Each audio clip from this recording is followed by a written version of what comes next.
सभी को नमस्कार। आज की कक्षा में हम लिंग के बारे में सीखेंगे, जिससे किसी की स्त्री जाति या पुरुष जाति होने का बोध हो, उसे हम लिंग कहते हैं। इसमें सिर्फ व्यक्ति ही नहीं, उसके साथ साथ पशु, पक्षी, वैसे ही वस्तुएं भी सम्मिलित है। तो चलिए, आज की कक्षा में हम लिंग के बारे में सीखेंगे। कुछ वाक्यों को मैंने यहाँ लिखा है, उसे हम पहले पढ़ लेते हैं। माताजी बाहर गई हैं, पेड़ हवा से गिर गया। माँ कपड़े धो रही है, तुम्हारी घड़ी कहाँ है?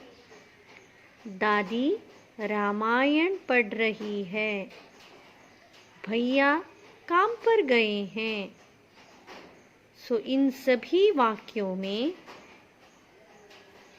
पेड़ और भैया, ये दो शब्दों में हमें पुरुष जाति का बोध हो रहा है। वैसे ही माताजी, माँ, घड़ी और दादी, इन सभी शब्दों से हमें स्त्री जाति का बोध हो रहा है। जिस शब्द से पुरुष जाति का बोध हो, उसे हम पुल्लिंग कहते हैं।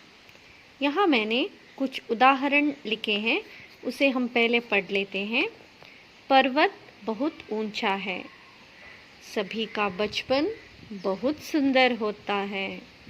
जहाज डूब गया है, ये डब्बा मेज पर रख दो। इस वाक्य में पर्वत, सुंदर, जहाज, डब्बा और मेज, ये सभी शब्द पुल्लिंग है। वैसे ही दूसरे उदाहरण पिता, राजा, घोड़ा, बंदर और कुत्ता, ये सभी पुल्लिंग के उदाहरण हैं। अब हम स्त्रीलिंग के बारे में देखते हैं। जिस शब्द से हमें स्त्री जाति का बोध हो, उसे हम स्त्रीलिंग कहते हैं।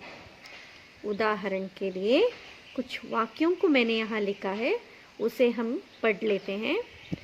यहाँ सुंदर लड़की है, मेरी माता अच्छी है, रानी के सुंदर कपड़े हैं, बकरी दूध देती है, जूं काटती है। यहाँ लड़की, माता, रानी, बकरी, जूं, ये सभी स्त्रीलिंग के उदाहरण हैं। पुल्लिंग शब्द से स्त्रीलिंग शब्द के कुछ उदाहरण हम अब देख लेते हैं।